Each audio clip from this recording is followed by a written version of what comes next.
কি গো, বাবাকে প্রভিডেন্ট ফান্ডের টাকাটার কথাটা একটু বলো। বলবো বলবো, সময় আসুক না, ঠিক বলবো। ওই করো, গাছে কাঁঠাল দেখে গোপে তেল লাগিয়ে বসে থাকো। বাবা যেন সেদে সেদে তোমাদের হাতে এসে টাকাটা তুলে দেবেন। কিন্তু বৌদি, তার আগে বাড়ি ভাড়ার টাকাটার কথা বাবাকে বলতে হবে। আজ মাসের 4 তারিখ হয়ে গেল। আচ্ছা, এতে বলা বলার কি আছে বলো তো? বাবা আগে যেমন দিচ্ছিলেন এখন তেমনই দেবেন। আগে মাইনে থেকে দিতেন, এখন পেনশন থেকে দেবেন। কিন্তু দাদা, বাবাকে তো আর দুম করে বলা যায় না যে বাবা তুমি এই মাসের বাড়ি ভাড়াটা দেবে তো। নাটক করো। নাটক?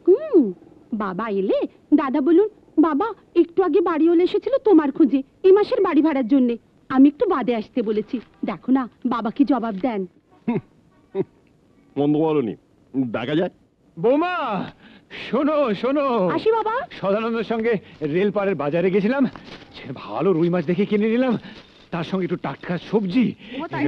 ধরো খুব ধরো। ভালো করেছেন বাবা, খুব ভালো করেছেন। একেবারে মোকদা মোকদা শিগগির শোনো। এলাও এলাও, এটা তাড়াতাড়ি কেটে ফেলো তো বাবা।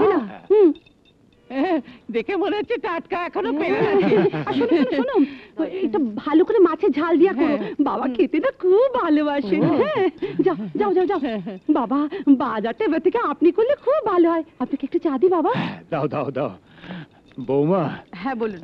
কাল থেকে না রাত্রির বেলা তোমাদের খাওয়া দাওয়া হয়ে গেলে হ্যাঁ। টেবিলের উপর ওই বাজারে থইটা রেখে দিও। আচ্ছা। সকালে মর্নিং ওয়াক থেকে ফেরার সময় আমি বাজারটা করে নিয়ে আসবো। ঠিক আছে বাবা। বাবা, হ্যাঁ, প্রভিডেন্ট ফান্ডে কত টাকা পেলে? চেকটা তো এখনো হাতে পাইনি, দেখি কেটে কুটে কত পাই।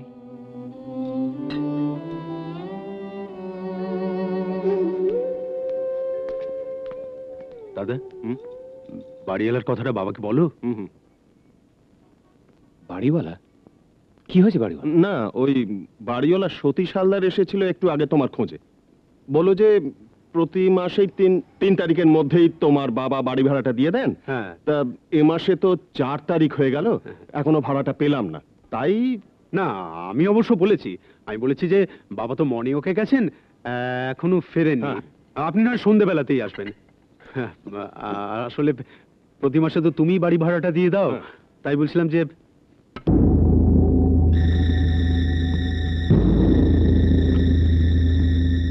বাবা তো চলে যাচ্ছেন, বলো বলো বলো। বাবা বললে না তো ওই ভাড়ার ব্যাপারটা কি হবে, মানে কবে দেবে?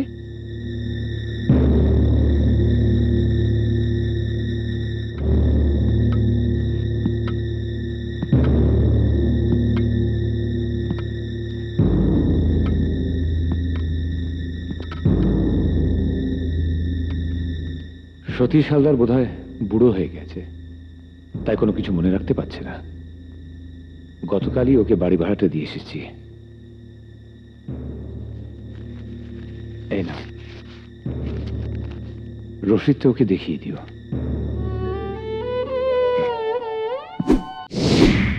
সংসারে যে বড় হয় তাকেই সংসারের হাল ধরতে হয়, এবং তার হাতে যদি একটা লাঠি থাকে তাহলে তার মনের জোর অনেক বেড়ে যায়।